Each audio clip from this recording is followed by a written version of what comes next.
भगिनी पत्नी सौभाग्यवती या ठिकाणी आहे, यांना देखील वाटतं की माझी मुलगी डॉक्टर व्हावी, माझी मुलगी इंजिनियर व्हावी. असे अनेक माता भगिनी आमच्या मुलीच्या बद्दल स्वप्न पाहतात. आणि पैसा नसला की ती विचार करते की जाऊ दे, हे परक्याचं धन आहे, हिचं लग्न करून आपण रवाना करू. बांधवांनो, ह्या विचारामध्ये आमच्या एका मुलीने अनेक इच्छा व्यक्त करत होती की मला डॉक्टर व्हायचंय, पण तिच्या आई वडिलांची मजबुरी पाहून तिचं स्वप्न साकार होणार नाही अशी तिने मनस्वी इच्छा व्यक्त केली. भगिनीनं, आमच्या त्या लाडक्या दिदीने 12वीला चांगले टक्के असताना सुद्धा फक्त आई वडिलांची परिस्थिती नाही म्हणून स्वतःच जीवन संपवलं, गळफास घेतला आणि स्वतःच जीवन संपवलं. अरे या राज्यामध्ये किती संवेदनशील मुख्यमंत्री असावा ना, याचं उत्तम उदाहरण म्हणजे एकनाथराव संभाजी शिंदे, ज्यांचं नाव मुख्यमंत्री एकनाथ शिंदे आहे.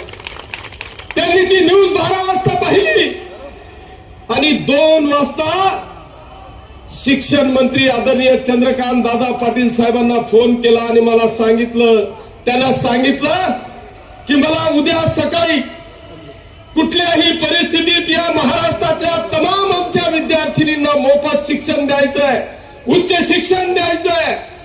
या सगळ्या भगिनींना जर का उच्च शिक्षण द्यायचं असेल तर याच्यासाठी किती खर्च लागणार आहे याचा मला सगळी तपशील द्या. बांधवांनो, दुसऱ्या दिवशी भगिनींनो, दुसऱ्या दिवशी आमच्या या एकनाथ शिंदे साहेब आणि युतीच्या सरकारने दुसऱ्या दिवशी निर्णय घेतला, या महाराष्ट्रातल्या 100% भगिनींना आता मोफत उच्च शिक्षण चालू झालंय. आता रुपया देण्याची आवश्यकता या ठिकाणी नाही. मग ती 21 वर्षाची झाली की मग पाहायचंच काम नाही, तुम्ही तर मग मुख्यमंत्र्याच्याच लाडक्या बहिणी बनल्या. 60 वर्षाच्या झाल्या, 65 वर्षाला लाडकी बहीण बन, संजय गांधी श्रावणबाळ चालू, शेवटच्या रामबोलो पर्यंत वांधा झाले. बरं 60 वर्षाची झाली, तुम्हालाही वाटतं ना मी कुठतरी फिरून येऊ, पण परिस्थिती नाही. मग काय करायचं, तर तीर्थयात्रेसाठी 30,000 रुपये तुमच्यासाठी मंजूर केले. आता एक अयोध्येची ट्रेन गेली, भाऊ 800 महिला गेल्या, त्याच्यातल्या 100 आमच्या होत्या. त्या 100 भगिनींनी काय करावं, मी ते व्हिडिओ पाहिले. पुरी ट्रेन भर फक्त एकनाथ शिंदे साहेब आणि किशोरप्पा 2च जणींना जप चालू होता. त्यांना प्रत्येकीला बसवलं, माळा दिली. मी इथून एसट्या करून दिल्या, मस्त आरामात गेल्या, एसी रेल्वे. आता पुढचं महालक्ष्मीचा टूर आहे, सगळ्यांनी भजन गाऊन हे करत गेले.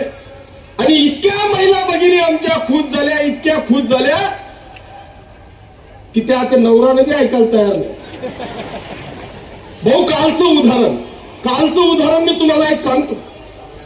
मी सारव्याला गेलो, गुड्याची सभा झाली, सारव्याला गेलो. माता भगिनींनो ऐका, एकदम भयानक किस्सा आहे. मी सारव्याला गेलो, सारव्याचे कीर्तन आटोपलं, माझी सभा चालू झाली आणि मी असंच भगिनींवर बोलायला लागलो. एक जण उभा राहिला. तो उभा राहिला, स्टेजवरच्या आपल्या लोकांना वाटलं चला हा विरोधक आहे, आपण काबर बोलतोय, वरच्या मध्ये बैस, नंतर बोलतो, सभा ऐकंबर आप्पा बोल. मी म्हटलं नाही बोल द्या, काय म्हणताय ते ऐकू. मग मी उभा केला, म्हटलं बोला दादा. काही म्हणे आप्पा मी उभाठाचा कार्यकर्ता आहे. मग म्हटलं मग तुम्ही जे सांग आहेत ना ते बरोबर आहे म्हणे. मी मला बायकोले सांग म्हणे की देख आपण उभाठाना कार्यकर्ता आहे, तू रिकाम काम करू नको, वैशालीताईल मतदान करणं पडेल. तिने डायरेक्ट सांग म्हणे तुला पटी तथा मर, मी मतदान कर सुद्धा किशोरप्पाला एकनाथ शिंदेलेच कर. मायने एखादी व्हिडिओ आहे बरं, सर्वांना गावनीशी सांग राहिलो. मग मी ती ताईला उठाला, म्हणतो ताई एखादे हा म्हणे मी आहे.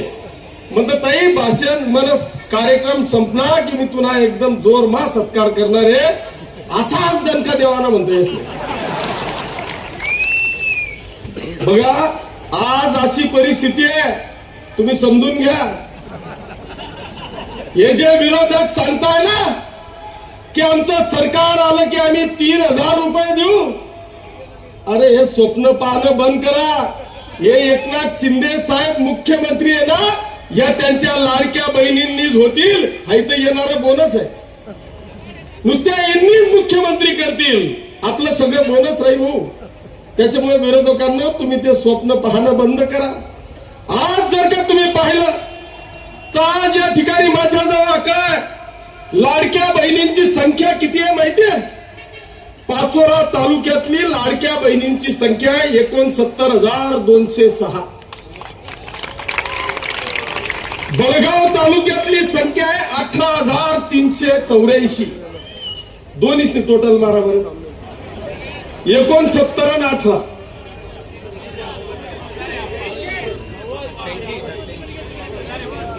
बळगावची 35,000 आहे का? मग तुम्ही 18,000 कसं काय केली आपली? नाही, आपला मतदारसंघात तुम्ही तितकं डांबरदगड दादा एवढा बी धरत ना. 70 आणि 18 89. ताईंनो, माऊलींनो, भगिनींनो, नुसता तुम्ही बी दिलात ना, बस हे खायचं. इतर लाभार्थी किती आहेत माहितीये? जाऊ दे, जास्त काही जात नाही ते बोलाने. पण बांधवांनो, मी या निमित्ताने मी सांगेल, हे झालं माझ्या ताईंचं, माझ्या बहिणींचं. पण या ठिकाणी अनेक विरोधक उठले. जेव्हा त्यांच्या पायाखालची वाळू घसरायला लागली त्यावेळेस हे म्हणायला लागले की आता ठीक आहे, बहिणींचं केलं, माझ्या भावांचं काय? काही तर म्हणे आमना पाहुणा असलं काय? अरे म्हणतात जाऊ दे ना, पाहुणा कुठे आठलाय? त्या घाटवरलाय. आपण भावांचं पाहू. बांधवांना या ठिकाणी अरे या आपल्या लाडक्या मुख्यमंत्र्यांनी हेरलं. त्यांनी पाहिलं की आज प्रत्येक गावामध्ये 30, 35, 40 मुलं